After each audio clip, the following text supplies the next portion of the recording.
eu pretendo falar mais ou menos em 4 tópicos, em torno de 10 minutos cada um. Primeiro eu vou falar um pouquinho sobre ética, depois eu vou falar um pouquinho sobre ética na pesquisa, como essa coisa histórica de como a gente chegou no ponto que está hoje, e depois eu vou tentar pensar em como é que essas questões ficam na pesquisa em arquitetura, e por fim, finalmente, fechando, a gente vem para a questão da pandemia e como é que eu estou vendo algumas coisas que estão acontecendo hoje. Pode parecer meio burocrático, mas isso foi o jeito que eu consegui organizar para fazer a conversa, então eu estou contando para vocês saberem como vai acontecer. Gleice, mas você precisa falar de ética para chegar na arquitetura? Se a gente não chegar, vai ficar difícil explicar lá por que esses aspectos são tão importantes para a arquitetura. Então, eu vou começar falando um pouquinho da ética, não vai ser exaustivo, mas é importante. Então, nesse primeiro bloco, eu acho que a ética é uma preocupação cada vez mais atual. Se todas as pessoas fossem honestas, não seria necessário fechadura. Isso é um ditado popular, mas é um ditado bastante coerente com a época que nós vivemos. Se todos fizessem as coisas do jeito mais correto possível, mais adequado a todos, nós não precisaríamos ter comitê de ética, não precisaríamos ter nenhum tipo de controle sobre a pesquisa. Mas acontece que nem todas as pessoas fazem assim. Então, como é que surge essa ética? Ela surge bem daquela ideia de não faça ao outro o que você não gostaria que esse outro fizesse a você. Então, se eu não posso fazer a outra pessoa aquilo que se ela fizesse comigo eu ficaria chateado.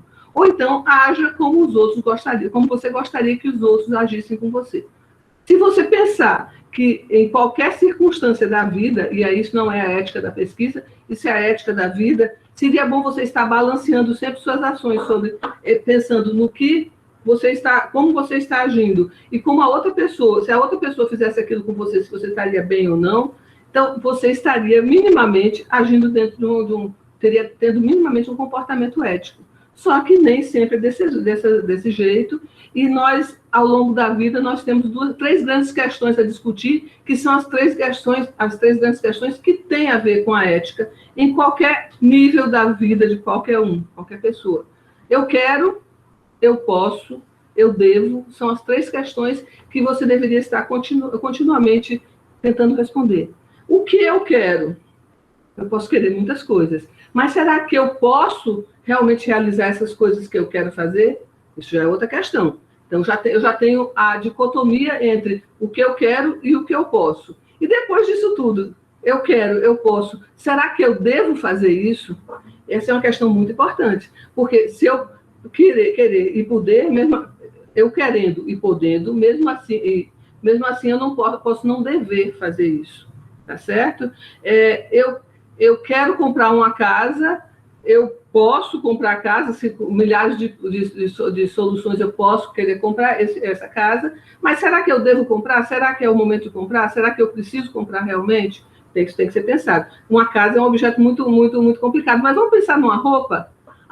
Eu olhei a roupa, é linda, quero comprar, vou comprar essa blusa, quero comprar. Posso comprar? Olho na minha bolsa, penso nas minhas contas e digo, não, passo cartão, posso comprar. Mas será que eu devo comprar? Eu estou precisando mesmo de uma bolsa, de uma blusa? Essa blusa é importante para o que eu estou fazendo? Ela está dentro do contexto? Será que comprando essa blusa eu não estou diminuindo o meu orçamento para outras coisas que seriam até mais importantes do que essas? Então, se eu posso pensar nisso na aquisição de um objeto, eu deveria pensar isso em todos os níveis da vida, tá certo?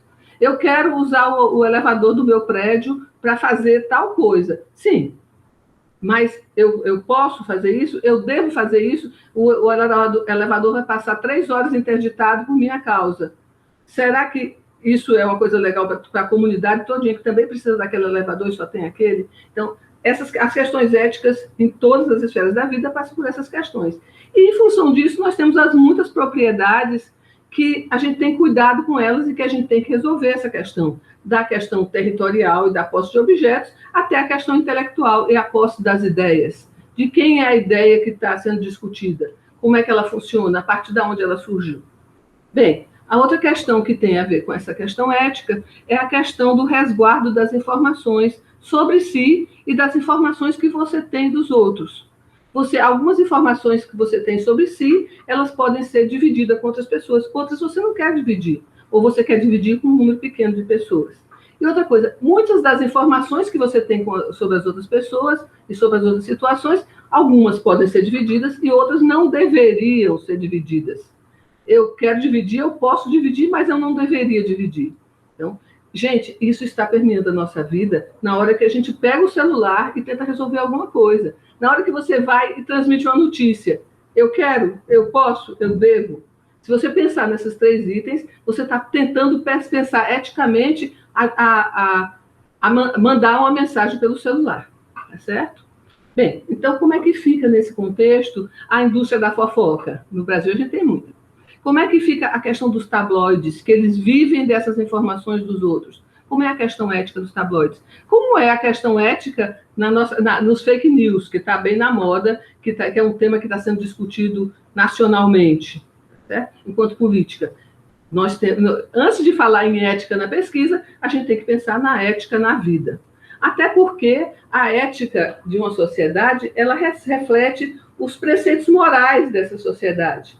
Então, assim, uma coisa que é ético no Brasil pode não ser ético na Alemanha, ou pode ser pensado diferente na China, porque essas sociedades, elas evoluíram em função de alguns critérios e, num contexto, uma coisa pode ser ética e, no outro contexto, pode não ser tão ética assim. Gleice, então você está dizendo que a ética varia? Não, eu estou dizendo que existe uma ética do humano, mas existe do ser humano como um todo, do respeito ao ser humano como um todo, mas também existe uma ética das sociedades e como elas trabalham com isso, tá certo? Numa sociedade poligâmica, um cônjuge ter vários outros não é um problema, é eticamente possível dentro daquela sociedade, contanto que ele consiga sustentar todos aqueles cônjuges. Em outra sociedade, não, essa questão de sustentar ou não sustentar o poder financeiro não é o que vem ao caso. A sociedade é monogâmica e, embora a gente saiba o que acontece em outras situações, eticamente é esperável que seja monogâmica.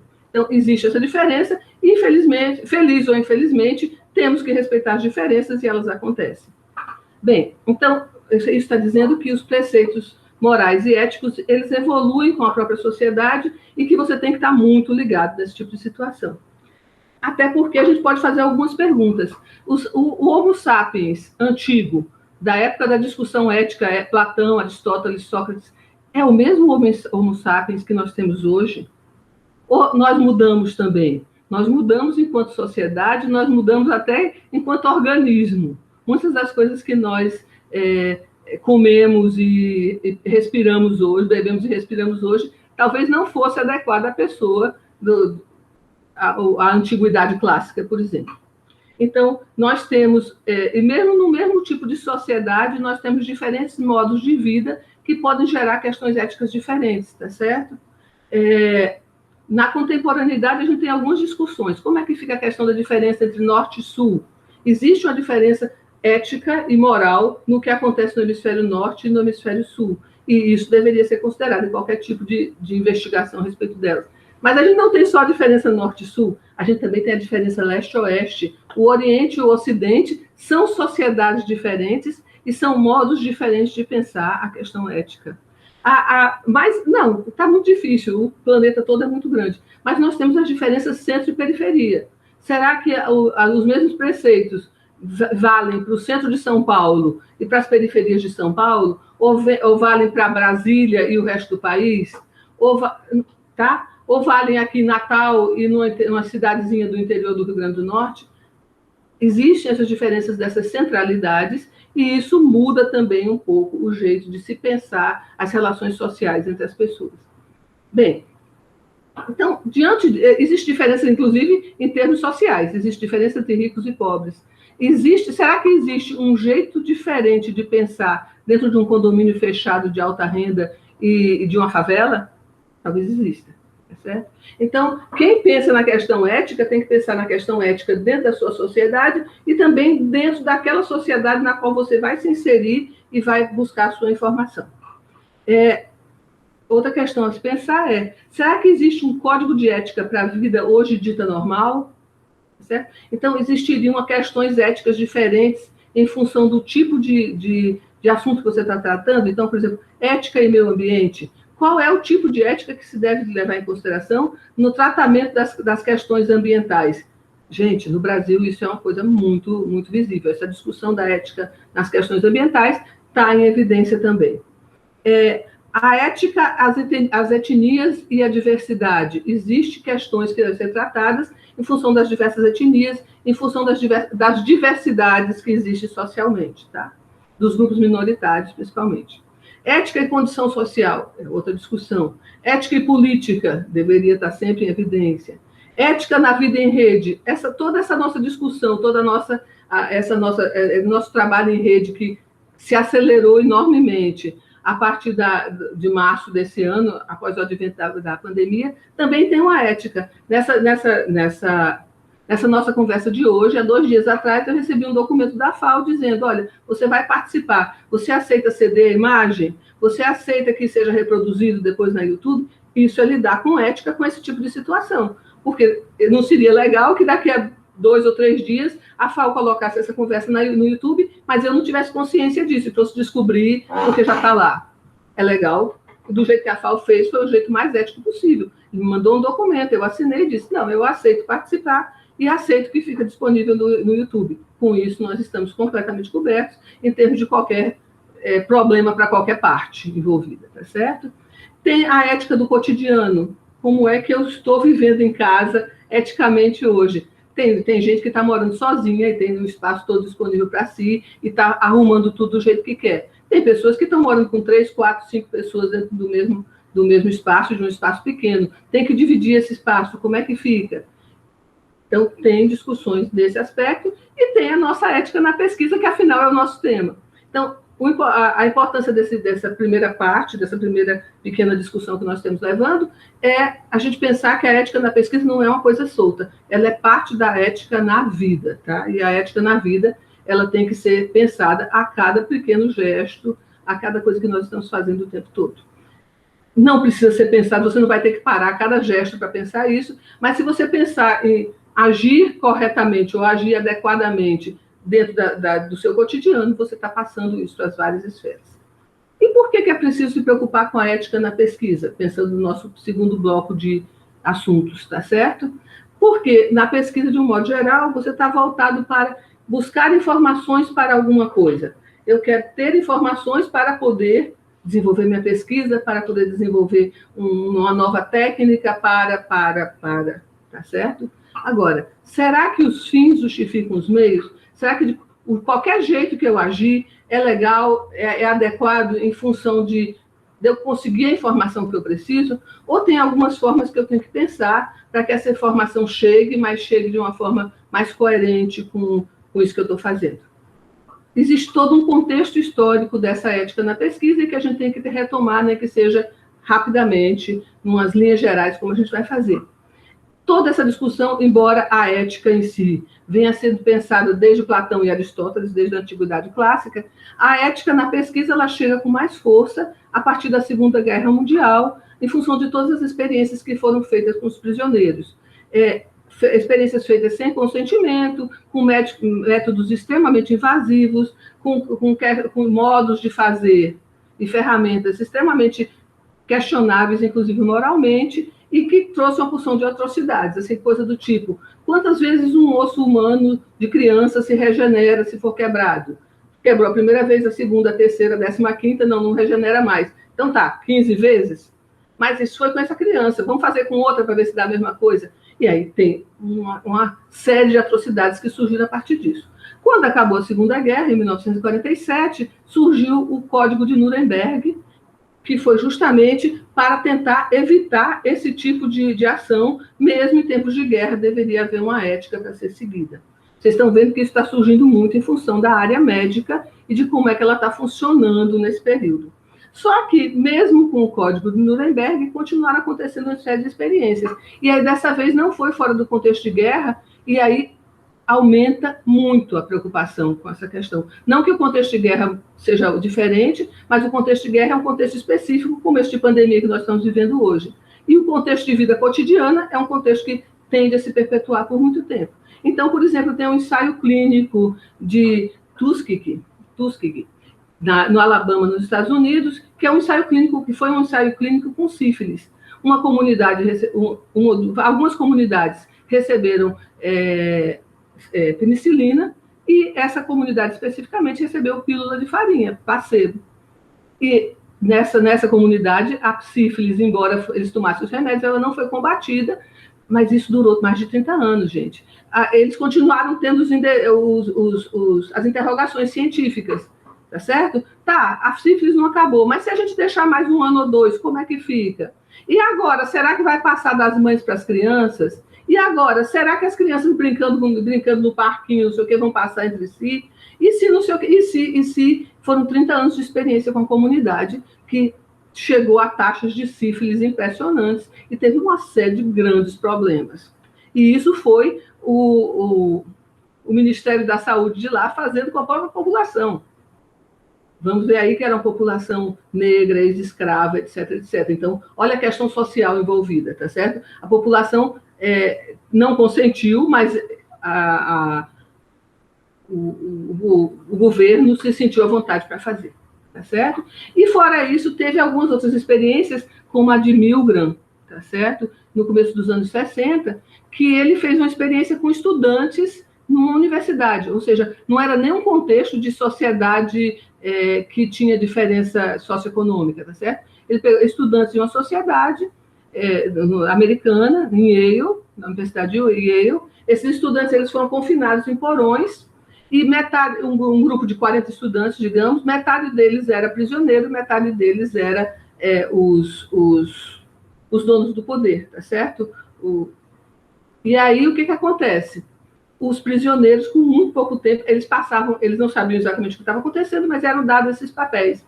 E com 15, 20 dias de confinamento, tipo, os carcereiros já tinham cortado o cabelo dos prisioneiros, a ração de comida já tinha sido dividida, assim, se tinha, sei lá, um bife para cada um. Nessa altura, o carcereiro comia um bife e meio e o prisioneiro comia menos de meio, e assim por diante. E foi uma experiência ligada à obediência, e os que tinham o poder tendiam realmente a levar uma grande vantagem e a conseguir atuar diferencialmente com relação aos que não tinham poder, que se submetiam. Gente, isso é uma experiência de psicologia, a outra experiência médica, tá? Mas essa é uma experiência de psicologia, e é uma experiência terrível, porque essas pessoas elas foram torturadas. As que estavam no papel de prisioneiros, elas foram torturadas. Bem, quando esse tipo de pesquisa começou a ser divulgado, então a pessoa disse, espera aí, não pode ser desse jeito. Em 1964 foi feita a Declaração de Helsinki, que definiu uma porção de coisas. Entre elas, as pessoas tinham, para participar de uma pesquisa, as pessoas tinham que fazer um consentimento voluntário, tinha que ser explicado para ela que tipo de risco ela está correndo com aquela pesquisa, que tipo de benefício ela ia ter quando a pesquisa terminasse, tinha que ser garantido a confiabilidade, a confidencialidade e a privacidade dessas informações, e a pessoa tinha que ter garantida a liberdade para ela sair da pesquisa ou para ela retirar o consentimento dela de participar. Isso é totalmente diferente do que acontecia até 1964.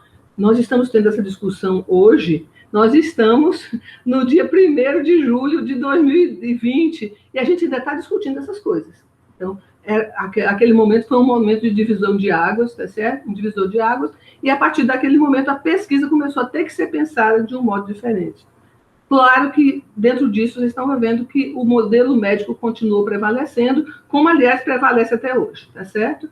A partir desse momento, começam a surgir em todos os países os comitês de ética em pesquisa, tá certo? Ou seja, o comitê de ética surge a partir da necessidade de um julgamento isento da pesquisa pelos pares. Ou seja, tem que ter alguém que não participe da pesquisa, mas que entenda um pouquinho da situação e que tente olhar aquilo a partir de um outro ponto de vista, tá certo? E essa submissão de pesquisas ao comitê de ética devia ser uma coisa totalmente natural, embora até hoje não esteja conseguindo ser, mas deveria ser. Eu quero fazer uma pesquisa e quero que pares leiam para ver se ela vai funcionar ou não, ou pelo menos para ver se eu não estou fazendo alguma coisa que na minha cabeça é muito legal, mas que para outras pessoas pode não estar funcionando. Por que o comitê é importante? Porque ele está constantemente discutindo isso. Então, ele está debatendo essas questões e atualizando essas questões continuamente. Eu estou na faculdade, estou lá trabalhando com os alunos, fazendo outras coisas. Eu não estou pensando nessas questões da ética da pesquisa continuamente, embora, como professora, isso exija que eu esteja pensando. Mas, assim, claro que eles que estão dedicados a isso, eles têm muito mais condições de estarem atualizados nesse debate. Então, eles podem trazer para esse debate alguma coisa que é bem importante e que eu não notei, tá certo? Outra coisa, a função é resguardar o bem-estar do participante e do pesquisador. O participante, porque ele tem que entender os riscos e os benefícios daquilo que ele está entrando. E o pesquisador, porque ele também precisa ser resguardado. Alguém pode dizer, olha, eu fiquei doente por causa da sua pesquisa. E agora, como é que fica? Se ele está te acusando de ter ficado doente e você fez uma pesquisa que você acha que não causaria doença nenhuma, porque você perguntou a ele 2 ou 3 coisas que não fariam ele ficar doente. Então, isso é importante porque está resguardando o pesquisador. O que foi? Ele vai fazer uma denúncia ao comitê de ética e aí eles vão olhar lá teu protocolo e vão ver o que ele pesquisou, como foi o instrumento. Isso aqui faria com que a pessoa tivesse uma dor de ouvido? Não sei, acho que não. Então, eles podem te ajudar, eles podem estar do teu lado dizendo que a pesquisa, se foi feita de acordo com o modelo que você entregou a eles, ela não causaria esse tipo de problema, ou então causaria sim, porque a pesquisa fazia a pessoa ouvir um som alto por 3 horas e meia, e aí pode ter acontecido. A pesquisa pode ter causado, sim. E aí a razão é da pessoa que está reclamando, e você vai ter que prestar assistência e ajudá-la a resolver o problema que foi causado devido à sua pesquisa.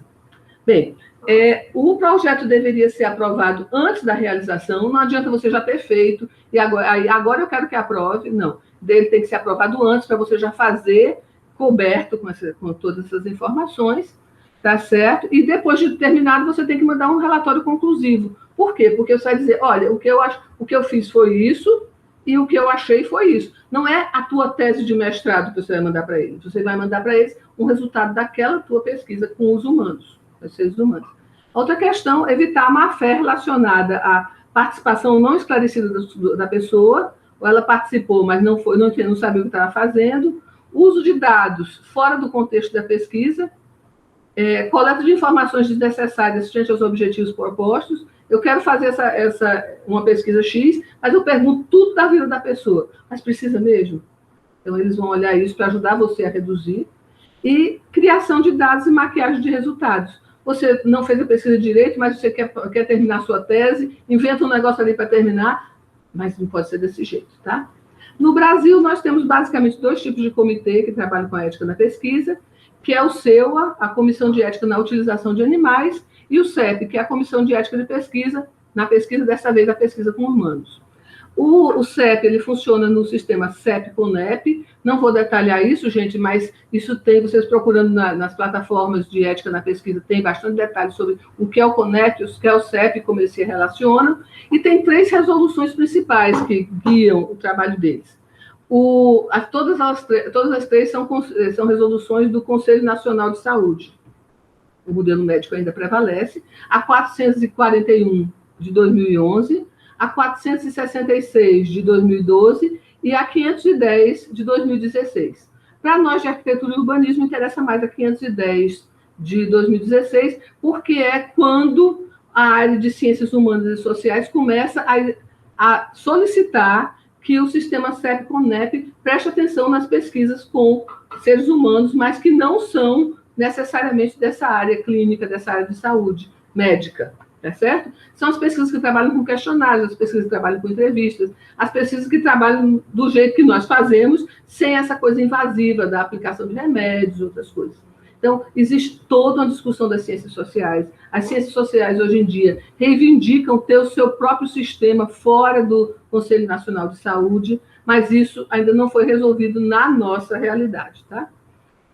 E todas essas informações, elas chegam aos CEPs através da Plataforma Brasil, que é um sistema interativo que vocês entram lá e vão se cadastrar enquanto pesquisadores e depois vão colocar os dados da sua pesquisa, vão olhar o que eles exigem, vão confrontar com o que vocês estão fazendo e dar as informações. É chato preencher? Em algumas situações, eu confesso, é.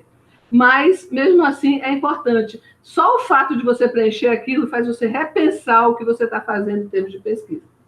Outra coisa importante, genérica, dessa questão da ética na pesquisa, foi o surgimento das agências voltadas para ressaltar bons procedimentos de pesquisa e analisar práticas antiéticas. Não são os CEPs que fazem essa análise, algumas dessas análises são feitas por essas agências, e elas, basicamente, o Escritório de Integridade de Pesquisa nos Estados Unidos, o Instituto Nacional de Saúde nos Estados Unidos e a Fundação Nacional Suíça de Ciência. Essas três entidades e mais várias outras, principalmente na Europa, elas definem as principais práticas antiéticas em pesquisa e nós temos que estar bastante atentos porque isso está muito em evidência, tá certo? Eles definiram o que eles chamam de a tríade maldita na pesquisa, tá certo? Que é a falsificação e a fabricação de informações, ou seja, você não ter a informação correta, mesmo assim tê-la como correta. Vocês viram recentemente alguns autores que se retrataram com relação ao uso de medicamentos. Eles tinham feito um artigo dizendo que aquele medicamento não funcionava em tal e tal circunstância, mas eles esqueceram de colocar uma série de ressalvas e eles se retrataram, 2 deles saíram do artigo e o terceiro se retratou. Falsificação e fabricação de procedimentos ou de resultado de pesquisa é semelhante, tá certo? E plágio de textos ou de argumentos. Você plagiar alguma coisa. Não tem problema nenhum vocês citarem autores de todo jeito. Vocês podem citar em destaque, podem citar entre aspas, podem citar até a ideia do outro autor, não tem problema nenhum. Contanto que você deixe muito, muito clara a fonte, muito, muito claro o que é seu e o que é do outro. Então, dentro de um trabalho científico, e a maioria das pessoas aqui fazem mestrado, fazem doutorado, tem que pensar que dentro desse trabalho científico é importante. Está muito claro o que é sua revisão de literatura, o que é que você traz dos outros autores, o que é o teu estado da arte sobre esse assunto e o que é que você pensa a partir daquilo. E se é você que pensa, você tem que estar pensando com suas palavras e seus argumentos. Então, tem toda a discussão ética nessa questão, a gente não vai aprofundar, mas é importante saber que isso faz parte da ética na pesquisa, tá? E esses comitês, eles investigam o envolvimento do pesquisador nessa prática quando ela é detectada. Então, pode ser uma violação deliberada, a pessoa sabe que estava fazendo uma coisa errada, mas fez, achou que tinha que fazer. Pode ser a cumplicidade, ou seja, você viu a outra pessoa fazendo, mas você deixou para lá. E pode ser outras coisas, como a reivindicação de autoria sem ter contribuído com algum trabalho, isso acontece. A omissão do crédito, uma pessoa está ali, mas não foi mencionada. A citação errônea, que é essa questão todinha que gera a discussão do plágio. E o fornecimento de informações falsas sobre o status do trabalho. Você está terminando um curso, mas diz que já acabou. Ou então você precisa dizer que está começando, porque aí você consegue a bolsa. Não, eu estou no primeiro, vou entrar no primeiro semestre, aí você declara em algum local que não, você já está no 4º, já vai defender. Não é verdade, tá certo? Então você está... as agências de pesquisa, principalmente as agências de fomento à pesquisa, prestam bastante atenção nessas coisas, tá? Então vamos prestar atenção. E a outra questão é o cuidado na divulgação dos resultados. A gente está terminando essa parte da ética da pesquisa mais ampla, porque aí em arquitetura também está funcionando, tá?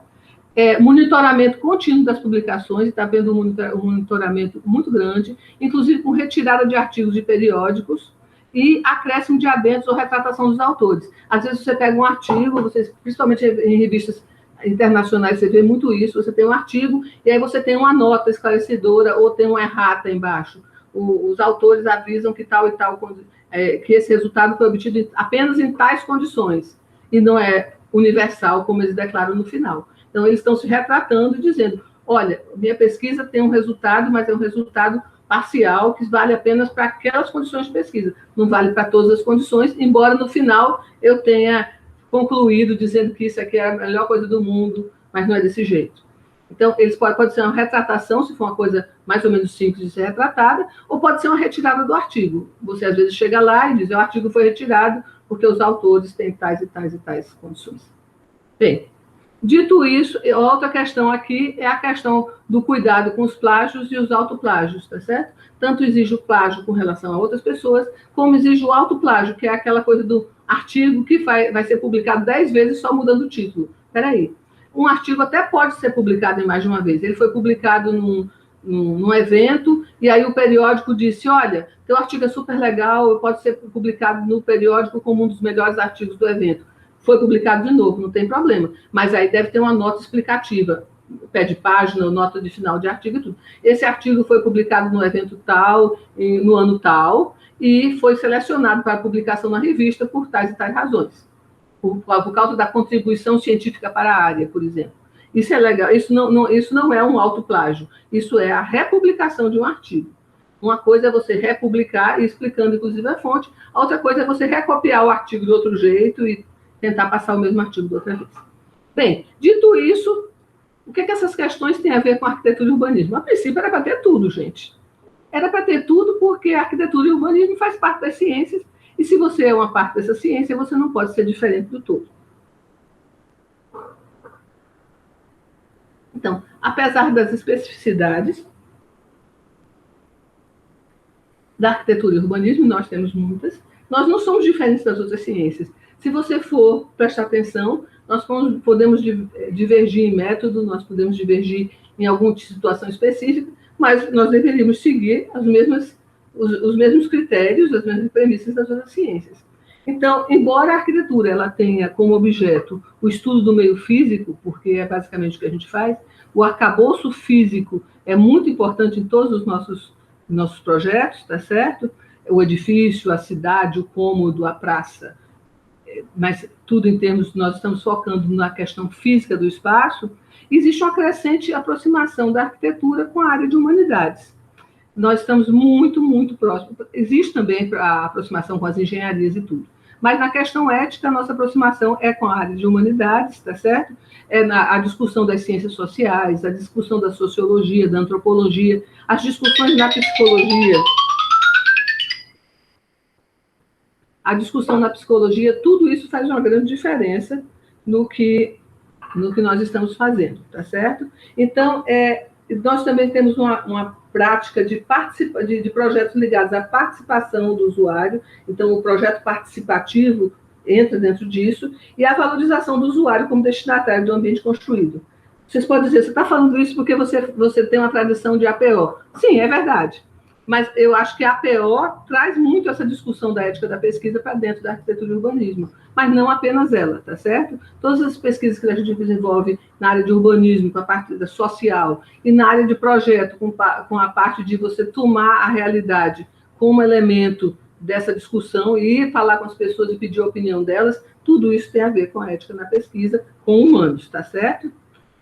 Geralmente, as pesquisas com humanos na área de arquitetura e urbanismo tem como premissa o fato das pessoas analisarem continuamente o local em que elas se encontram, tanto em termos de conjunto, ou seja, de percepção geral, quanto em termos das características específicas daqueles ambientes. Então, a questão de luminoteca, luminotecnia, a questão da realização de tarefas, a questão de dimensionamento, tudo isso acontece, tá certo? E tem que ser discutido com base no que as pessoas estão pensando.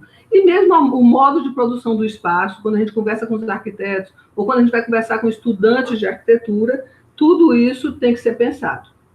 Então, para fazer isso, a gente tem que considerar que tipo de pesquisa vai ser feita, por que ela está sendo feita, tá certo? A quem vai servir os resultados dessa pesquisa e que aspectos da prática ou da realidade são ressaltados por essa pesquisa. Com base em que critérios essa pesquisa vai ser feita. Essas são perguntas básicas de pesquisa. Mas se você fizer essas pesquisas pensando que do outro lado, tentando responder as suas perguntas, vão ter pessoas e que você vai estar... você está se aproximando dessas pessoas para saber esse tipo de informação, então você tem que considerar para que está sendo feita, para que vai servir, ela está te dando aquela resposta, mas vai ser importante para ela ou vai ser importante para outra pessoa, quem vai usar esses resultados, de que modo vai usar. Tudo isso faz parte da ética da pesquisa com arquitetura. Claro que isso em todos os contextos e escalas, do cômodo ao edifício, a cidade, a região, todas essas pesquisas têm todos esses objetos de pesquisa teriam essas questões inseridas e como é que elas serão resolvidas. A outra coisa que você tem que pensar é que atores você está dando voz. A que atores você está dando voz? Você está dando voz ao usuário? Está dando voz ao empreendedor? Está dando voz ao gestor? É um conjunto disso? Você vai comparar respostas ou você vai adiante em função de um desses grupos, tá certo? Com quem você está trabalhando? Está trabalhando com as crianças, com as mães, com os idosos? Recentemente a gente teve a defesa de uma tese linda da Virginia Magliano, que ela faz toda uma tese para tentar dar voz a crianças com síndrome de Down. É um trabalho muito bonito, que ela trabalhou muito, muito, muito, porque as crianças com síndrome de Down, embora elas sejam muito comunicativas, elas têm algumas deficiências e ela teve que inventar modos dela conseguir obter essas informações das crianças. Linda a tese dela, e eu assim, acho, e ela se preocupou muito eticamente com todas as questões, ela conversou com os pais, ela conversou com os professores, mas ela queria mesmo era dar voz às crianças. Então, todos esses atores ajudaram a ela a dar voz às crianças, que era o foco da ação dela. Ela teve que fazer todo um pool de informações até chegar nisso. Bem, que tipo de investigação está sendo feita? É uma avaliação? É uma análise da percepção? É uma análise do uso do ambiente? A PO é um exemplo muito, muito, muito grande disso, mas também é aplicável às outras investigações. E aí, que tipo de método eu vou usar para detectar isso? Eu vou fazer uma enquete de opinião, um questionário aberto, não identificado? Eu vou fazer uma análise de desempenho? Vou ver como é que aquela coisa acontece, perguntar às pessoas como é especificamente que aquilo está acontecendo. Isso é diferente, exige uma outra aproximação. A análise ergonômica é diferente de uma enquete de opinião. Então, a análise ergonômica pode ser um modo de você trabalhar.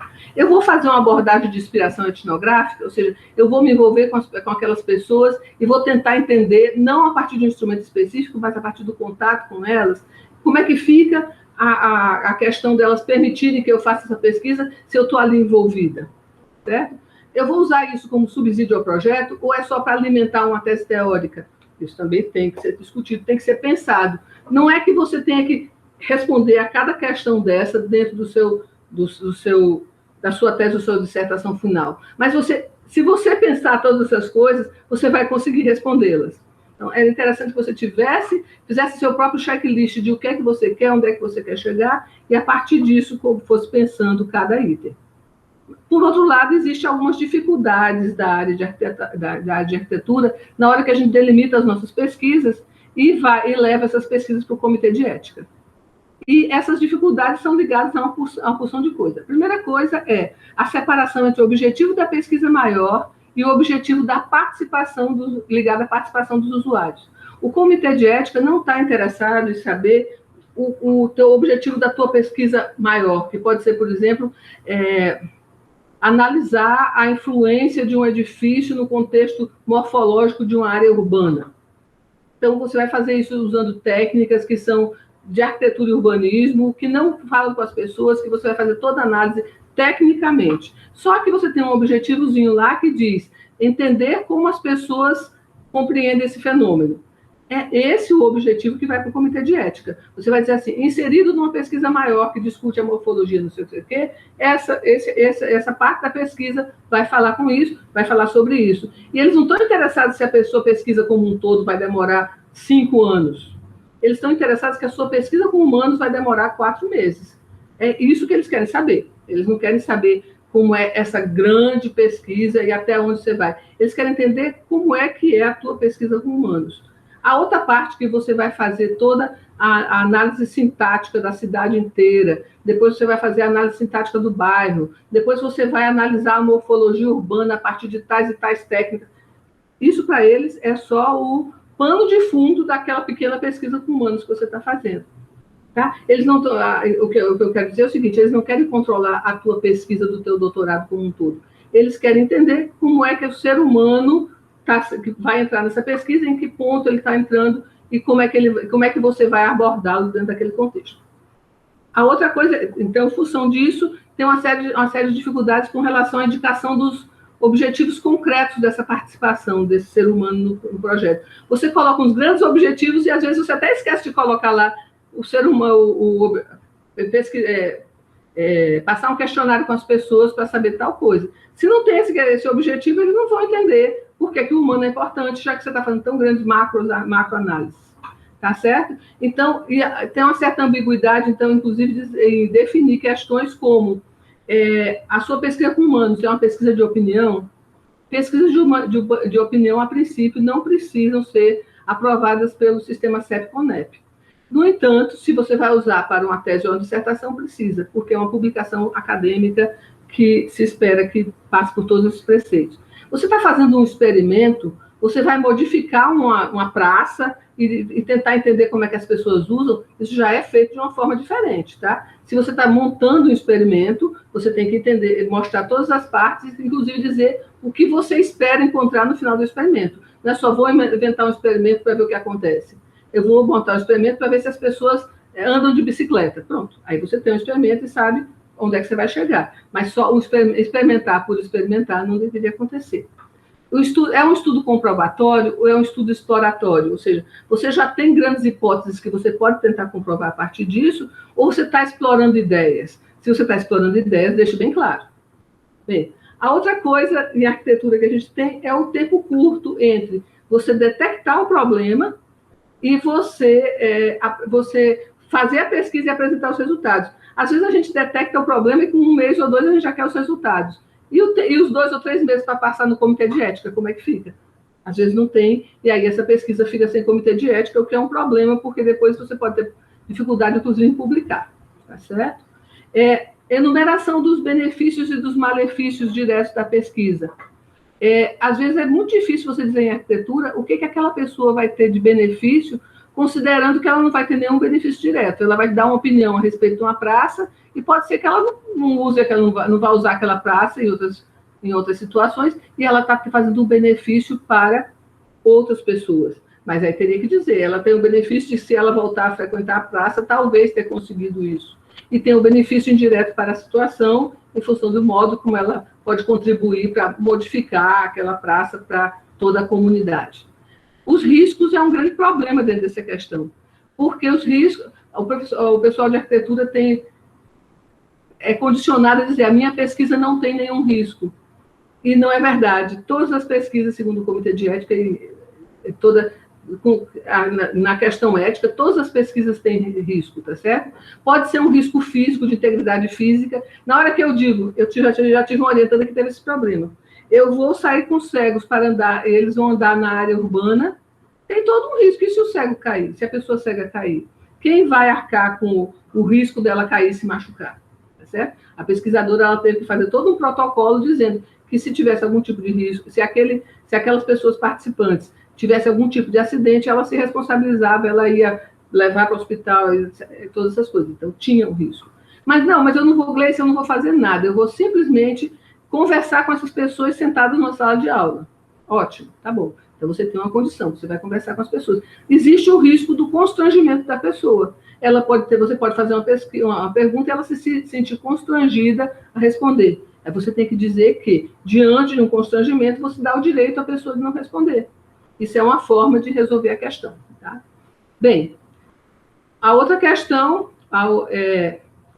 outra questão que está envolvida é a alteração de métodos e procedimentos durante a pesquisa.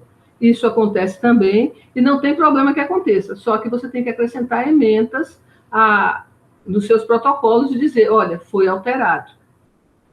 E finalmente, a gente tem a questão da grande quantidade de trabalhos com populações vulneráveis, feitas dentro de arquitetura, e isso tem a ver com o fato de elas serem mais acessíveis aos contatos. Normalmente, quando você tenta contactar com populações economicamente privilegiadas, você tem uma série de dificuldades em fazer isso. Ao passo que, quando as populações vulneráveis, elas normalmente estão mais abertas. Então, o que acontece? Acontece o maior número de pesquisa com elas, e nós acabamos expondo mais essas populações e os problemas delas a outras situações. Bem, diante disso, nossos resultados tendem mais a enfatizar deficiências do que qualidades dos estudos. Então, isso eticamente seria muito bom que a gente tentasse equilibrar mais, mostrar tanto pontos positivos quanto pontos negativos de todos os estudos feitos. Existe uma certa dificuldade em arquitetura da gente manter o anonimato do local avaliado, porque como a gente divulga plantas, como a gente divulga fotos, então a gente tem dificuldade que esse local seja anônimo. Isso é um problema, mas também deveria ser contornado eticamente. Eu tenho o caso de uma aluna, de uma mestranda, que ela ia fazer uma avaliação pós-ocupação num determinado hospital, começou a entrar em contato e tudo, e quando o diretor do hospital leu que o nome do hospital ia ser divulgado, ele não permitiu. Tá, tudo bem, a gente não divulga o nome do hospital, mas vai divulgar a planta baixa? Teria que divulgar, porque ela queria ver os problemas de fluxo, essas coisas dentro do hospital. Não, ele não permitiu que divulgasse. Ou seja, ela acabou mudando de hospital, porque aquele não permitiu que mostrasse nada. Então, isso tem que ser levado em consideração. E tem que ficar muito claro para a pessoa, para os dirigentes, que aquilo vai ser mostrado, tá certo? E, finalmente, a gente tem a discussão da diferença entre criticar um ambiente e criticar o profissional que está envolvido com esse ambiente. Tá certo? Essa é uma grande dificuldade, porque muitos arquitetos ainda acham que fazer uma avaliação de qualquer tipo de ambiente tem a ver com avaliar o trabalho dele, e na realidade não é o trabalho como um todo, é aquele produto que está sendo avaliado. Bem, gente, em termos de arquitetura, acabam sendo essas as grandes discussões éticas. Claro que tem outras, mas em linhas gerais é isso. E aí, o que isso muda com a pandemia? Sheila, nós estamos entrando para os nossos últimos 5 minutos, tá? Para você não ficar muito preocupada com o tempo, porque eu sei que eu já estou esgotando. Bem, o que muda com a pandemia? Tudo isso que eu falei agora valeu e valeu muito até março de 2019. Aí, em março de 2019, o Brasil entrou nessa situação de pandemia, tá certo? Que, aliás, era uma situação que já estava prevista desde o H1N1, há 5 anos atrás. Já se falava que ia haver uma grande pandemia e que a gente precisava se preparar, mas parece que a gente não entendeu e não se preparou. Bem, antes mesmo de surgir uma vacina, que estão pensando que daqui para o fim do ano surge alguma boa vacina, estou torcendo que essa da Oxford, Butantan, essas coisas funcione, dê certo, que a gente consiga usar. Mas antes mesmo de surgir essa vacina, os pesquisadores já estão falando que há novas possibilidades de outras pandemias, não do Covid-19, mas de outros vírus, outros agentes. Como é que fica? Os vírus mudaram e se fortaleceram, mas também o nosso modo de vida ajuda essa propagação desses vírus.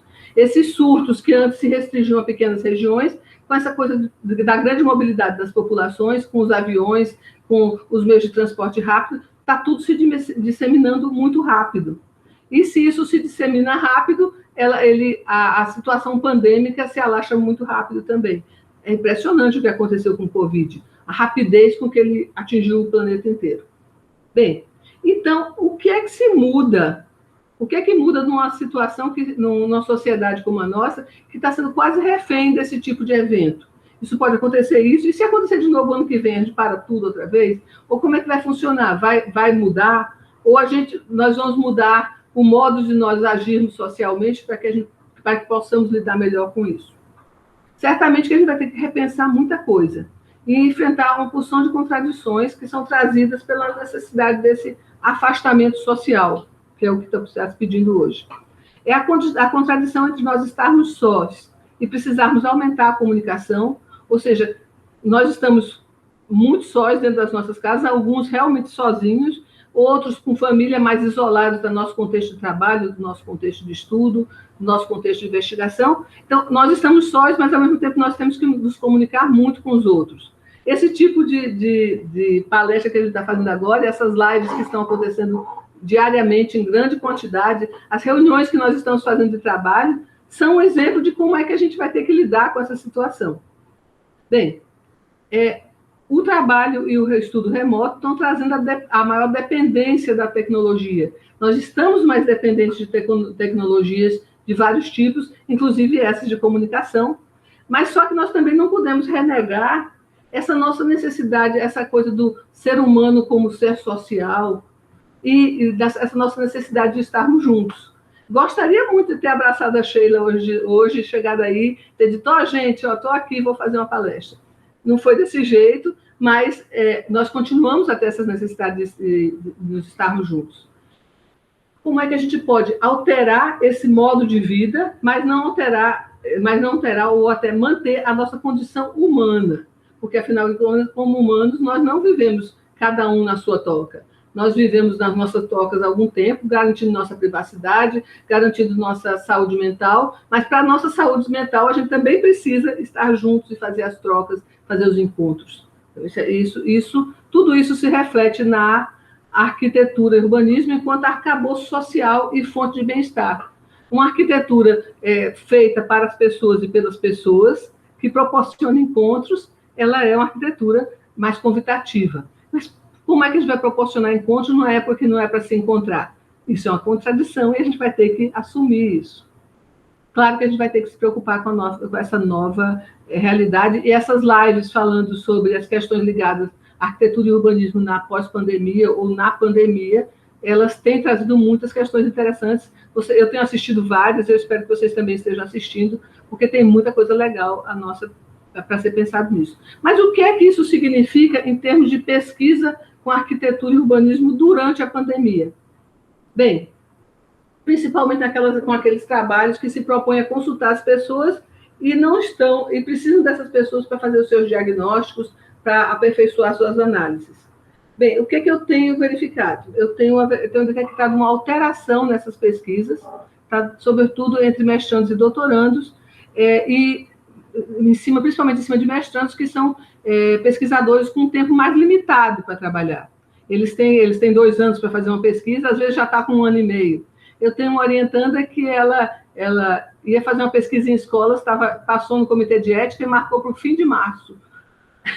O isolamento começou em 17 de março, aqui em Natal, e ela até hoje não conseguiu conversar com as crianças, entendeu? Ela está mudando a pesquisa dela em função disso. Então, lembrando que tudo isso representa emendas no projeto lá no CEP, tá, gente? Então, nós temos alterações de método. Tendências a mudar métodos presenciais para métodos remotos. Eu ia aplicar um questionário em sala de aula, vou aplicar um questionário online. Gente, preste atenção, o questionário em sala de aula não é necessariamente o mesmo instrumento que vai ser aplicado em meio remoto, só simplesmente você pegar e mudar o modo de fazer. Você tem que repensar, inclusive, as questões. É esse o jeito de perguntar para uma pessoa que não está na sala de aula? Se eu estou perguntando sobre sala de aula, por exemplo, dá para perguntar como você se sente na sua sala de aula? Faz 4 meses que essa pessoa não vai lá. Então, eu posso até perguntar como você se sentia na época que você estava lá, mas como você se sente na sala de aula? Essa minha aluna, ela trocou o projeto, que é o caso, é a alteração de objetivos. Ela mudou, ela, ao invés de estar discutindo agora crianças em sala de aula, ela está discutindo crianças em ensino remoto em casa. Ela mudou o projeto, certo? E isso está acontecendo bastante. Alteração dos objetivos. Observar o uso do local é muito diferente de você perceber, analisar a percepção das pessoas sobre o uso daquele local. Então, se você ia observar uma praça e por como não tem ninguém na rua, você não vai mais observar essa praça, então você pode... Não, eu quero continuar a pesquisar praças, eu vou passar um questionário, eu vou fazer vou fazer uma simulação e perguntar às pessoas pela internet o que elas acham disso. Seu objetivo mudou.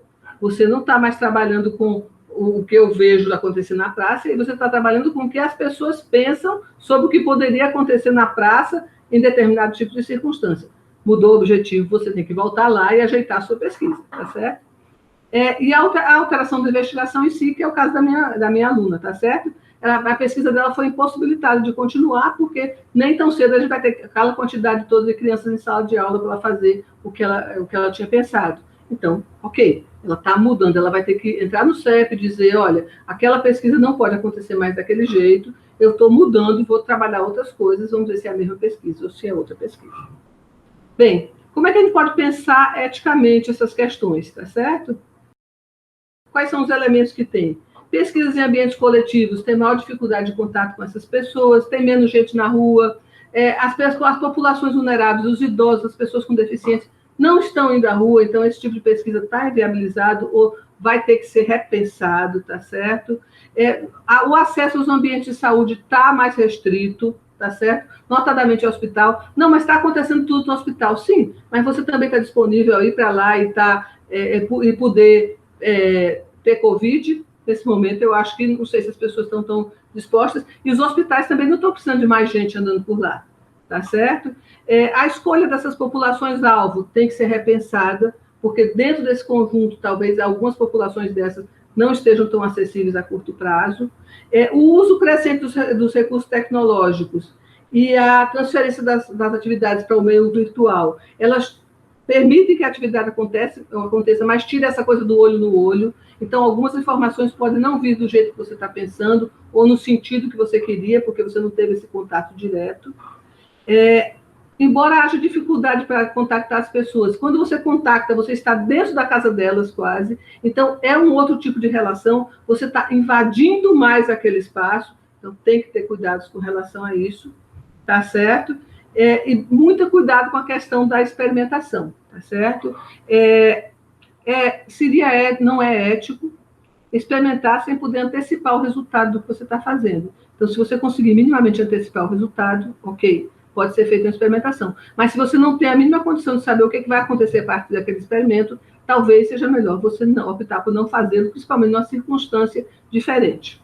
Bem, fechando. Em um momento de fazer escolhas e pensar mudanças como esse, é fundamental que a universidade discuta as pesquisas que ela faz, a quem elas interessam e aonde elas querem chegar. A arquitetura e urbanismo demorou muito a discutir a questão ética nas pesquisas, mas nos últimos 10 anos está fazendo, e eu acho que nós estamos crescendo muito positivamente nessa discussão, tá certo? Na realidade, esse tipo de discussão ética tem que pensar muito em quais são os elementos que estão sendo considerados, e não dá para a gente investir tanto em tecnologia se a gente não investir também no humano que está por trás dessa tecnologia. Isso tem que ser pensado, e a gente precisa pensar muito, que quem trabalha com a pesquisa com humanos tem que pensar muito no papel dessas humanidades nessa equação toda, tá certo? A pandemia é um exemplo muito claro disso. Nós temos... o ser humano já tem condições de controlar uma porção de coisas, mas em algumas condições sociais e com alguns grupos humanos isso está ficando muito difícil, e a gente está vendo isso todos os dias, e quando assistindo telejornais, procurando informações.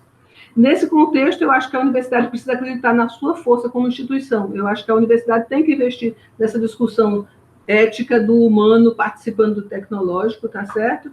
Essa disseminação, essa produção de conhecimento tem que crescer. Principalmente a partir da força dos pares que trabalham na universidade, dos professores que dividem e multiplicam experiência e que estão tentando contribuir com o que já sabe, e dos estudantes, essas pessoas mais jovens que chegam dispostas a começar e a repensar e a buscar novos caminhos. Então, eu queria terminar só lendo aqui um parágrafo de um texto do Ayrton Krenak, daquele livro Amanhã Já Está à Venda, Não Está à Venda, de 1919. O Krenak é uma liderança indígena que está muito em evidência, tá certo? Tem reconhecimento internacional. Vou ler aqui só o parágrafo dele, que eu acho que tem a ver com tudo que a gente andou discutindo isso. Aqui. Esses jovens reúnem autoconfiança e habilidade para lidar com as novas tecnologias, e isso pode fazer diferença. Cada vez mais vemos as tecnologias sendo usadas para criar soluções incríveis em contextos de dificuldade, seja para combater o desmatamento, seja para melhorar as condições de vida na favela ou no semiárido. Esses jovens aliam o conhecimento local e tecnológico com enorme disposição de fazer. Frequentemente trazem soluções simples e surpreendentes para questões como conservação de água, combate de incêndios na mata, e é o que eu chamo de esperança geracional. Eu acho que a questão ética, na pesquisa e nas outras situações, no meio ambiente, na pesquisa, na vida cotidiana, passa muito sobre o que essas pessoas jovens que estão chegando, estão pensando e como é que elas estão se colocando como postura frente a tudo isso. Gleice, muito obrigada. Excelente, extremamente oportuna palestra. É um tema de grande importância para quem realiza pesquisas em geral e, no nosso caso em especial, em arquitetura e urbanismo, né? Também no caso da FAO, em design, né? E aí nós vamos partir imediatamente para algumas perguntas. Eu tenho algumas, mas eu vou passar inicialmente para os participantes, né? A gente tem vários participantes aqui na nossa sala virtual, e a primeira pergunta é da Vilma Vilaroco, que está assistindo, né? Oi. Professora da Federal de Pernambuco, está assistindo a sua apresentação, e ela menciona aqui que ela tem enfrentado dificuldades com estudantes que defendem seus mestrados quanto a apresentar os relatórios finais no comitê de ética. Não sei se é um problema recorrente. Como resolver essa questão? Eu não sei que tipo de dificuldade, se é fazer o relatório e submeter, eu não sei que. Porque o relatório, como você disse, que não é a própria dissertação, né? Então, se você quiser responder, enfim, a respeito. Vilma, eu acho que geralmente eles se assustam muito com o relatório para o comitê de ética. Mas, teoricamente, é um relatório que é considerado simples, tá certo? E é que basicamente responder às suas perguntas de pesquisa. Você tem lá os objetivos que você detectou, então não seriam os objetivos da pesquisa de mestrado, seriam objetivos da pesquisa empírica, e eles teriam que responder, olha, apliquei, fiz tal análise do MEAC, por exemplo, e as pessoas que foram entrevistadas e participaram, as 40 pessoas que participaram, e deram esse tipo de resposta. Acrescenta os gráficos, coloca alguma informação, faz uma breve análise, e o relatório do Comitê de Ética era para ser bastante simples.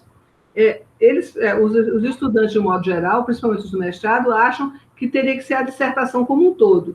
O comitê nem tem condições de ler tanta dissertação desse jeito, até porque o interesse deles está muito focado em cima desse elemento. Geralmente, se eles fazem esse relatório antes, isso vira um pequeno capítulo dentro, aperfeiçoado, e vira um capítulo dentro da dissertação. Então, não era para dar trabalho. Agora, a não ser que eles estejam exigindo, o teu comitê de ética esteja exigindo mais alguma coisa. Não, a dificuldade da Vilma é que eles façam o relatório final. Isso, né? É sempre um problema, isso é sempre um problema. Mas aí eu acho que é o jeito de exigir, dizer que a entrega do relatório final é uma condição para que você assine que ele vai defender. Aí ele vai pegar o capítulo de resultados e colocar no relatório final. Se for uma condição de defesa, ele quer defender, ele vai ter que fazer.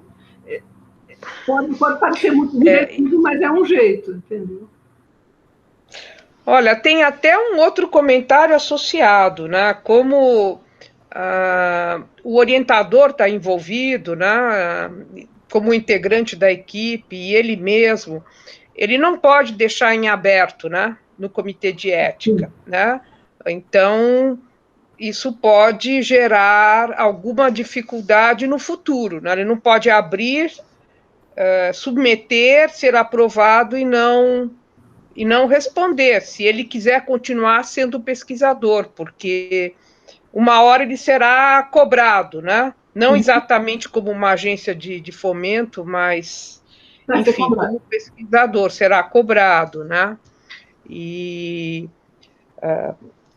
eu queria fazer uma pergunta a você, Gleice, e assim, porque você já mencionou, de fato, nós passamos muito tempo discutindo ética, inclusive nas escolas de arquitetura e urbanismo, sob o ponto de vista mais amplo da filosofia, no campo da política, e nunca imaginamos que ética teria a ver com as nossas pesquisas, porque, afinal de contas, a gente não prescreve remédios, né, para ninguém, né? Isso realmente demorou muito, né, para chegar no campo das ciências sociais aplicadas, e, em particular, em arquitetura e urbanismo, porque nós achávamos que não era conosco, né? E chegou da forma mais... demorou um pouco, né? Talvez da forma mais perversa, quando alguns colegas, alguns pesquisadores, com pesquisas inclusive de ponta, tiveram artigos recusados em periódicos internacionais Por falta disso. Por causa disso, né? Então, agora, a minha impressão, a gente, no Departamento de Tecnologia da Arquitetura, a gente lida muito, a gente tem uma interface com a área de engenharia, né? O pessoal de engenharia também tem essa interface, né? E eu acho que eles estão percebendo essas questões agora, também, né? Como é que você vê o nosso atual estágio em termos de ética em pesquisa? O nosso, digo, na área de arquitetura e urbanismo. Em que ponto nós estamos, né? Porque arquitetura e urbanismo, ela só tem sentido se você faz algo envolvendo os seres humanos, né? Você não faz arquitetura sem ser humano. Seres humanos. O objetivo é você, né, no mínimo, fornecer um abrigo para qualquer coisa, né, para qualquer finalidade para um usuário. Como é que você vê o estágio desse aspecto de qualquer pesquisa em arquitetura e urbanismo neste momento no Brasil? Você que, inclusive, faz parte de comitê de ética lá na Federal do Rio Grande do Norte. Atualmente, eu fui substituída pela Luciana Medeiros, que está fazendo um excelente trabalho. Mas perfeito. Eu já fiz parte do comitê de ética por bastante tempo. Sheila, eu acho que a questão da arquitetura e urbanismo é a seguinte: se a gente pensar na ética do cotidiano, na ética das relações humanas, a arquitetura sempre levou isso em consideração, tá certo? Na hora que o profissional se aproxima do interessado e começa a coletar as informações, nós temos que agir eticamente, senão a gente, inclusive, pode perder o cliente, entre aspas, se for o caso.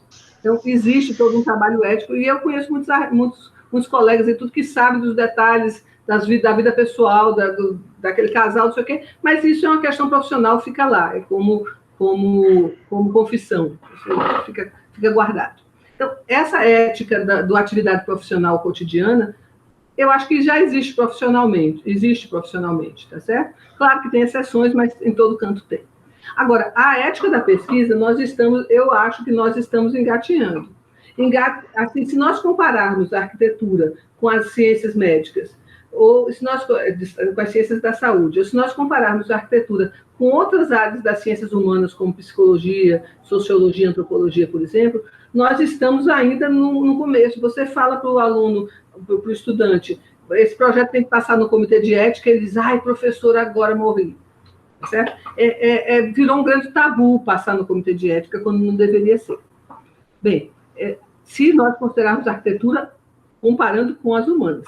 Em compensação, se nós compararmos a arquitetura com as tecnologias, nós estamos bastante avançados, porque nós, em arquitetura, temos essa preocupação do humano há muito tempo, tá certo? E as nossas pesquisas já estão preocupadas. As pesquisas em APO fazem isso, as pesquisas na área de urbanismo, essas mais etnográficas, também estão preocupadas e estão fazendo, a partir dessa inspiração da sociologia, da antropologia, da psicologia, a partir dessas exigências que a gente começa a ver nas áreas correlatas, nós estamos desenvolvendo os nossos instrumentos e pensando mais nesse cuidado com as pessoas, tá certo? Graças a Deus, eu acho que as engenharias estão acordando, e principalmente nos cursos de arquitetura que estão mais ligados com as engenharias, a preocupação está aumentando, porque eles também trabalham com o humano. O trabalho do humano deles é mais pontual, mas também existe, então nós temos que fazer. A arquitetura teria que, talvez, começar a desenvolver alguns protocolos próprios. Não protocolos fora do comitê de ética, mas talvez assim, se a ABEA ou alguma coisa começasse a discutir essa questão da ética na arquitetura e começasse a fazer alguns protocolos e algumas exigências que passassem pelas escolas de arquitetura, pelos cursos de graduação, talvez quando chegasse na pós a gente não tivesse tantos problemas, entendeu, nas pesquisas. Eu acho que ainda vai ter um estágio aí de passar pela discussão nas escolas. A discussão na pós-graduação está acontecendo, a gente está vendo que de vez em quando acontece, uma pessoa chama, outra vem, existe muita consulta, mas parece que a preocupação da ética na pesquisa em arquitetura ainda está na pós-graduação. Se ela vier da graduação, ela já vem com mais força, porque ela vem do conjunto do alunado, do conjunto das pessoas que estão formadas, e não de uma pequena porção dentro dela, que a gente sabe que a pós-graduação não pega a quantidade de profissionais formados de jeito nenhum, ela pega um pequeno percentual. Eu vejo desse jeito, acho que tem um bom caminho a ser trilhado, e a gente vai ter que pensar um jeito de enfrentar. Você tem alguma ideia como isso é tratado? Não nos países de língua inglesa, porque esses a gente sabe que tem um protocolo, talvez seja ainda mais simples que o nosso, mas existem alguns protocolos, mas outros países que não de língua inglesa, como eles abordam essa questão nas universidades, nas pesquisas em arquitetura e urbanismo? Eu não sei se você teria alguma experiência a respeito desse assunto. Eu já conversei com colegas que moraram na França e moraram na Holanda, e eles falam que o comitê de ética atua nas pesquisas, tá certo? E é muito no modelo na pós-graduação. Embora, quando envolve o professor, aí acontece uma coisa muito semelhante.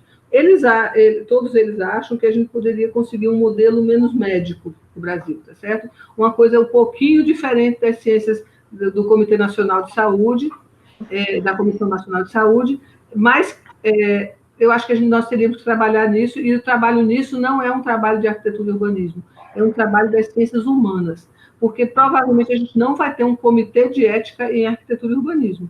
A gente vai ter um comitê de ética das ciências humanas no qual nós vamos nos inserir. Então, nós temos que nos juntarmos com esse grupo. Você vê a ANPEP, por exemplo, eles têm um GT de ética.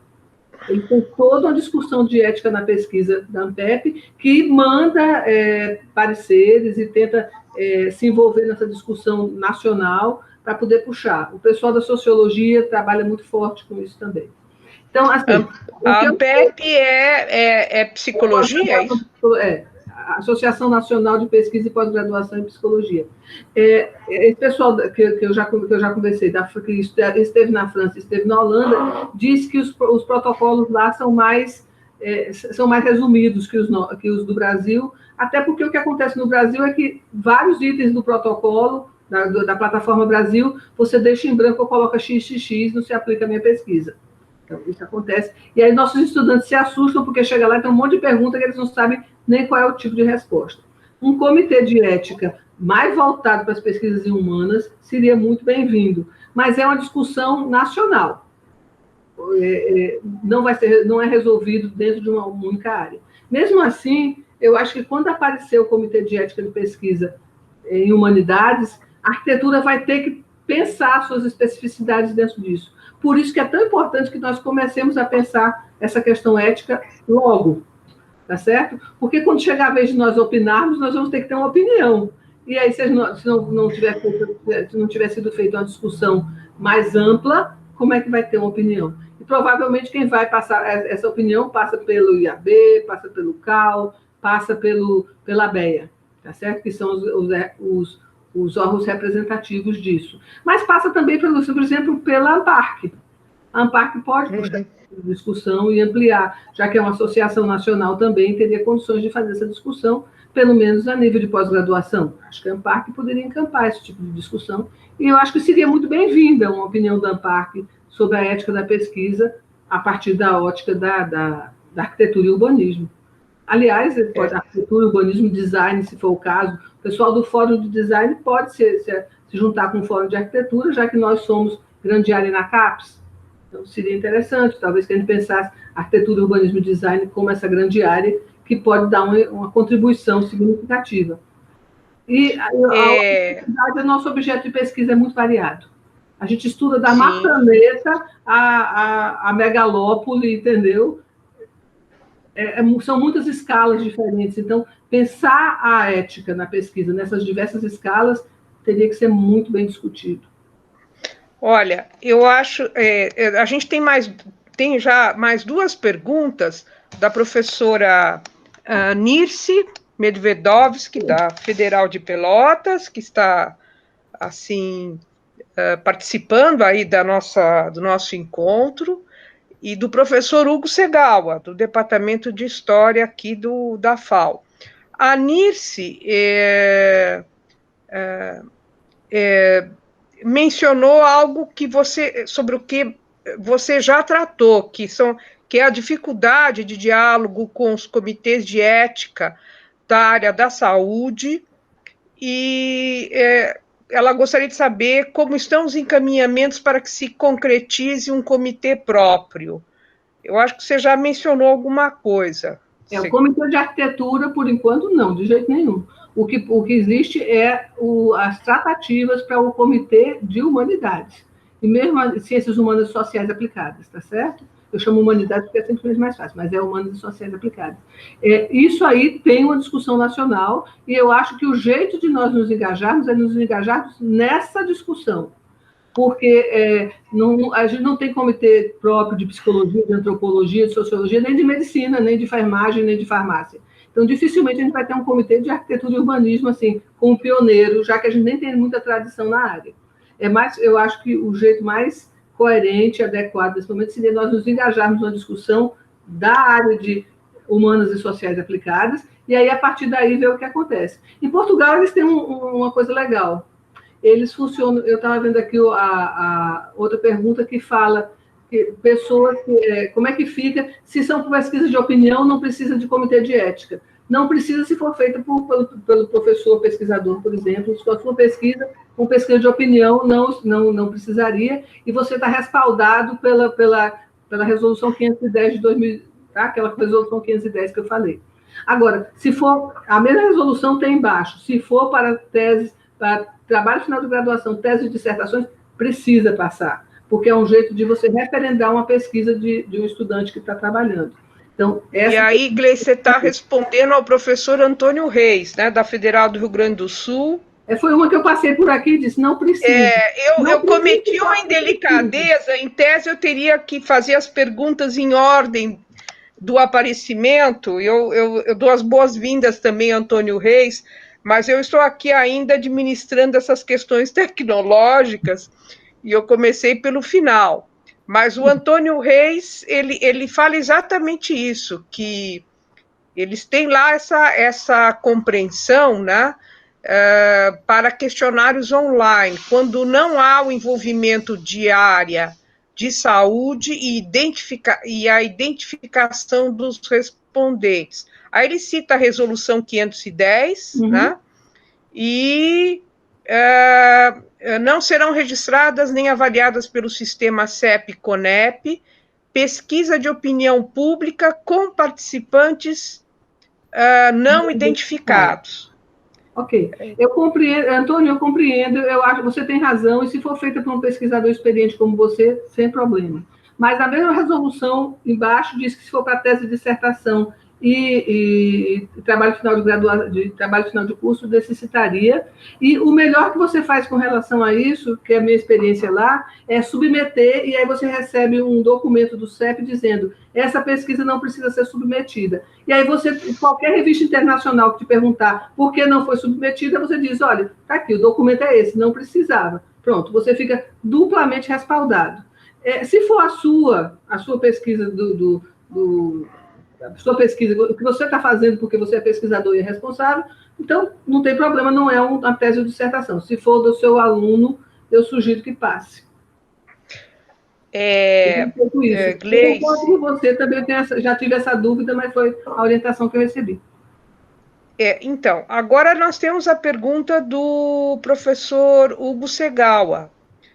Como você vê a publicação de entrevistas com arquitetos, urbanistas e designers, a título de depoimentos, são passíveis de aprovação por comitê de ética? Eu acho que é bem a área do Hugo, viu? Oi, Hugo, tudo bem? Pesquisa.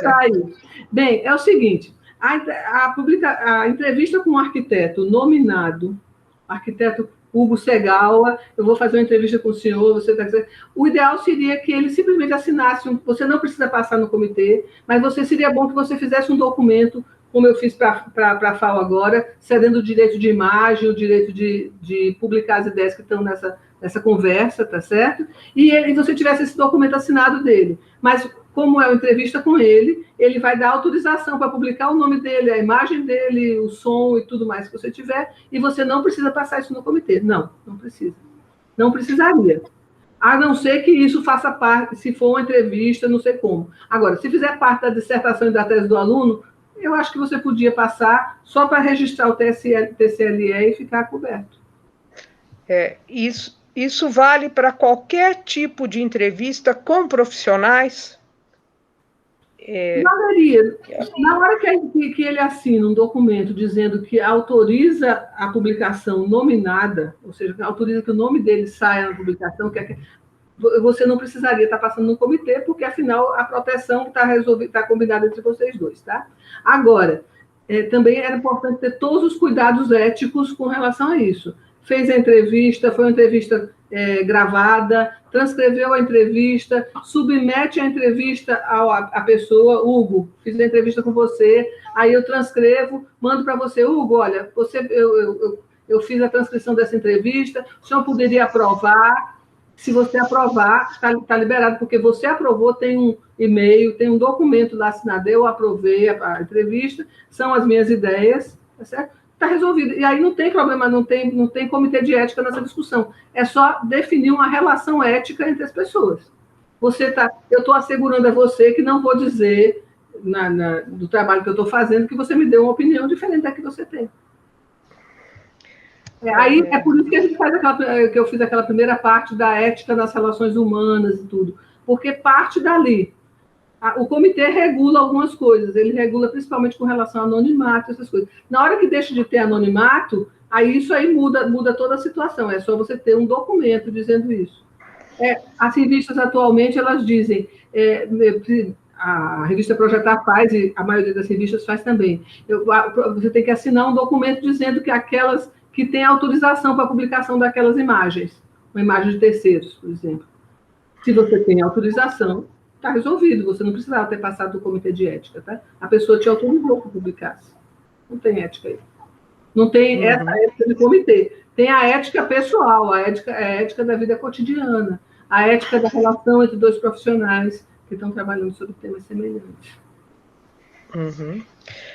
E, Gleice, aproveitando até o seu envolvimento como editora eu não sei se você continua como editora da Projetar, não é isso? A editora principal é a Maíra, e eu sou adjunta.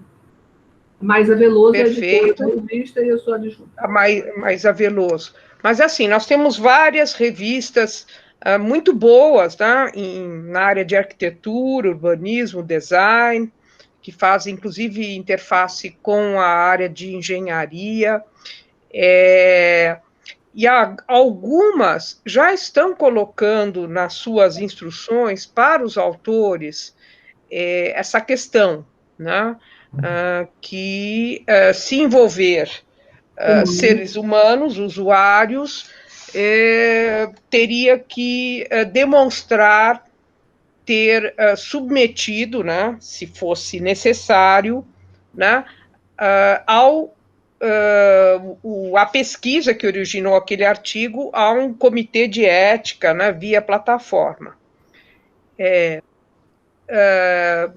Como é que você vê a situação das revistas brasileiras em relação a esse aspecto? Porque esse ainda em relação aos pesquisadores, né, isso ainda está em andamento, né? Isso esbarra na hora da publicação, né? Como é que você vê esse pedido de algumas revistas antecipado, ou seja, para submeter tem lá um checklist, se você não passar por esse crivo inicial, você não continua. Sheila, essa é a tendência internacional, tá? Essa é a tendência dos periódicos dos periódicos melhores classificados do hemisfério norte, eles praticamente todos estão pedindo. No Brasil, isso está começando, mas a tendência é que isso se fortaleça, porque a preocupação ética com a pesquisa está se fortalecendo. Na hora que a gente faz essa discussão aqui, na hora que a gente leva essa discussão para outros fóruns, na hora que a gente diz a ABEA podia se envolver nesse tipo de discussão, a gente está fortalecendo a discussão ética dentro da pesquisa em arquitetura e urbanismo. Não é para todas as pesquisas, é para as pesquisas que exigem do humano nessas condições.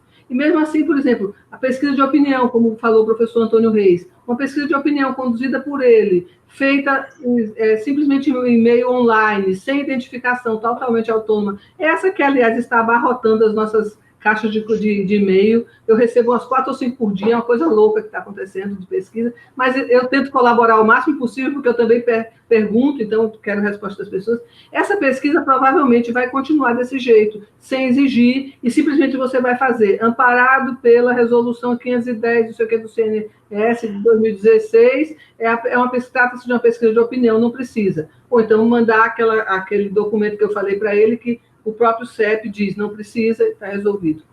Outras pesquisas que não estão paradas por isso, vão cada vez ter mais exigência em cima delas, e eu acho que é bom para a área, gente. Não é negativo para a gente fazer isso, ao contrário, é bastante positivo que a gente tenha esse amparo para as pesquisas que nós fazemos. É melhor para o pesquisador, é melhor para a pessoa que participa, é melhor para o sistema que a gente pensa que é uma pesquisa que foi pensada com mais detalhes, que teve outras pessoas que puderam contribuir anonimamente nela. Então, não é ruim. Agora, sei que tem um período que todo mundo estranha, ai, meu Deus, o que é que eu vou fazer? Vai exigir. Bem, por enquanto, não são todas as revistas que estão pedindo, mas já tem algumas que estão exigindo, principalmente quando fica claro que aquela pesquisa envolveu seres humanos, que teve questionário, que teve entrevista, que teve essas coisas. Se for uma pesquisa como a do Hugo Segawa, que a pessoa está identificada desde sempre, você simplesmente vai dizer para a revista, a pesquisa foi feita com o consentimento do participante, tem o documento, manda para eles. Aliás, o Hugo está fazendo uma outra pergunta, não sei se você já está respondendo, não estou respondendo, esse seu último comentário. Ele menciona o seguinte: uma entrevista publicada em artigo científico não tem o mesmo status de resultado de um mestrado ou doutorado? Por que a diferenciação com pesquisa de pós-graduação? Não é diferente com pós-graduação, não. Qualquer pesquisa que vise um trabalho final de graduação, de mestrado, de doutorado, ela teria que passar. Por quê? Porque, a princípio, será uma pesquisa com grande divulgação pública, vai para o BDTD, vai ser divulgada em eventos, essas coisas. Então, eles estão pensando que essa pesquisa, por ser uma pesquisa que visa esse tipo de publicação e vai ter esse tipo de divulgação, ela deveria ser feita. As pesquisas publicadas em artigo científico, elas já são derivadas dela. A diferença é a pesquisa que é feita voltada para o mestrado e doutorado, e a pesquisa que é feita com a pesquisa de um pesquisador já experimentado e tudo, um professor, nessas situações. Mesmo assim, o que eles dizem que isso está se aplicando à pesquisa de opinião. As outras pesquisas não estão nesse enquadramento, não. Eu estou falando só do que a gente chama de pesquisa de opinião. Essa pesquisa que o professor Antônio Reis falou. Não, eu estou fazendo uma pesquisa pela internet não identificada, não sei o quê. Tá, essa é uma pesquisa de opinião. Se for para um profissional já habilitado, etc., ela não vai precisar. Se for para tese, dissertação, trabalho final de graduação, ela vai precisar, sim. É bom ler. Na realidade, isso é só uma ressalva dentro de um artigo da Resolução 510. Então... não vou procurar aqui, não. Iniciação científica, com certeza. Trabalho final de graduação também. Trabalho final de graduação, com certeza. Iniciação científica, não. Iniciação científica é a pesquisa do professor. Então, você que tem que pedir. A iniciação científica, ele é um auxiliar da sua pesquisa. Ele não está submetendo uma pesquisa, não. Sim, nós é que submetemos, né? Os meus alunos, por exemplo, de iniciação, eu sempre submeto, né? Eu prefiro ter esse respaldo. Eu estou procurando aqui ver se acha a resolução, mas é porque não está aqui. não está nesse computador. Bem, mas eu vou continuar procurando. Se eu achar, eu leio para você. Eu não me lembro qual é o número. Luciana. Mas, assim, é só para assim, finalizar, porque eu acho que a sua apresentação foi excelente, porque você parte do conceito mais amplo de ética, né? Na nossa vida em geral, né? E das diferenças da ética das diferentes sociedades, e chega ali na ideia de ética em pesquisas em arquitetura e urbanismo, e, por último, digamos, nos protocolos Estou tentando achar da Plataforma Brasil, né? E que vão ser monitorados por um comitê de ética em pesquisa definido, enfim, basicamente pelo Ministério da Saúde, né? Uhum. A minha impressão, às vezes, o que assusta é que talvez o que assuste é a eventual burocracia, né? É o receio de você submeter algo burocraticamente e aquilo esbarrar no andamento da sua pesquisa. Uhum. Quando, na verdade, você percebe que os pareceristas dos comitês de ética, eles não vão avaliar a qualidade do seu mestrado ou a qualidade do seu doutorado, de jeito nenhum. Isso é um problema do seu orientador, do seu programa de pós, da banca examinadora, mas o comitê de ética ele vai estar centrado o tempo todo na relação da sua pesquisa, na sua relação com os seres humanos. É este recorte que você tem que fazer. Exatamente. E eu vejo nessa suposta burocracia, eu vejo, não sei como você encara, a gente está caminhando aqui para o final do nosso encontro, eu acho que essa suposta burocracia inicial tem nos ajudado a construir melhores instrumentos, porque a gente tem que antecipar e planejar muito mais. Uhum. Né?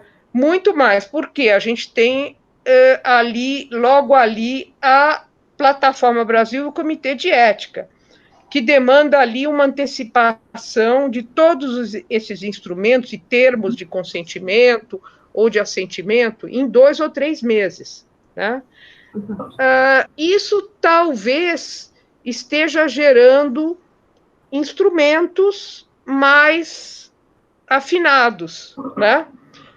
Não sei o que você acha a respeito disso, porque o pesquisador não faz ali, mais ou menos, né, no meio da pesquisa, na correria, ele tem que se planejar muito, né? Sobretudo os iniciantes, né? De iniciação científica, mestrado, né? Até de doutorado. Eu concordo plenamente. Eu acho que está exigindo mais dos pesquisadores e está exigindo mais de nós, orientadores, também. A gente tem que dizer, olha, pessoal, vamos tentar organizar, vamos começar logo cedo. Eu acho que essa antecipação faz com que as pessoas comecem a pensar mais nos problemas de pesquisa. Ainda tem os problemas. Tem, por exemplo, a mudança de método durante a pesquisa, porque a gente sabe que às vezes acontece. Você vai lá para aplicar um determinado método e quando chega lá você vê que aquilo não vai funcionar e que o seu resultado vai vir a partir de um grupo focal. Aí você teria que fazer a ementa e trazer isso. Por outro lado, a gente saber que tem que ter 2 a 3 meses dessa tramitação faz com que as pessoas tentem antecipar, porque, afinal de contas, elas não vão poder deixar para o final do percurso. Então, em alguns momentos pode parecer complicado, pode parecer difícil, mas eu acho que ajuda bastante o processo. Eu gostaria de ter feito na época da minha dissertação e da minha tese, Sheila. Naquela época a gente não fez porque nem fazia, a arquitetura nem pensava em comitê de ética naquela época. Não faz tanto tempo assim não, viu, pessoal? Só faz um pouco mais de uma década. Mas era diferente, vai fazer 2. Era diferente, não se exigia esses detalhes, mas meu instrumento de pesquisa demorou muito a ser concretizado, porque, como não tinha exigência, a gente foi refinando. Ficou legal, deve ter ficado. Mas, assim, talvez, atualmente, talvez a gente tivesse feito com mais agilidade, porque exigisse que fosse mais rápido. Bem, e atualmente, na época da Covid, eu não teria feito aquela pesquisa, Sheila, porque eu passei meses e meses de sala de aula com um monte de criança, não tem mais criança em sala de aula. Eu acho que essas questões vão gerar novos protocolos e novos instrumentos, né, para todo tipo de pesquisa. Nós vamos nos adaptar, não é isso? Tá? Essa é a grande vantagem do ser humano. O Robert Sommer diz isso. A adaptação é a grande vantagem do ser humano, porque ele consegue se adaptar a qualquer tipo de situação, mas pode ser a grande desvantagem, até mesmo em termos evolutivos. Em algum momento a gente pode estar mudando demais em função disso. O Robert Sommer é um grande pensador. Mas sem dúvida nenhuma, né? Sem dúvida nenhuma. Bom, olha, a Ana Mafalda, que é uma doutoranda, né, com quem eu tenho bastante contato. Agora manda perguntar, né? Demora. Da Universidade de Coimbra, ela, na verdade, está te dando os parabéns, né, pela excelente apresentação, foi muito esclarecedora. E, Gleice, eu tenho a impressão que nós não temos outras perguntas. Eu acho que os participantes vão refletir, né? Vamos continuar conversando sobre isso. Refletir bastante, vão conversar com seus orientandos, né? Eu acho que essa sua formação interdisciplinar nos ajudou a que você nos apresentasse o assunto de uma forma ampla e, ao mesmo tempo, objetiva do que fazer, né? E também, assim, eu acho que não há receio em relação à questão da plataforma, né? Na verdade, ela é bastante amigável. Depois que você consegue aprender o passo a passo, né? E os comitês de ética, pelo menos essa é a minha experiência, eles têm sido sensíveis. Normalmente, aqui na USP, a gente cai em comitês de éticas da área da saúde, ou é saúde pública, ou é psicologia, ou área médica, e eles são bastante sensíveis às pesquisas que a gente está desenvolvendo no campo das ciências sociais aplicadas. Eles não exigem enfim, protocolos fora do que diz a resolução, né? Então, e normalmente tentam nos ajudar ao longo do processo, né?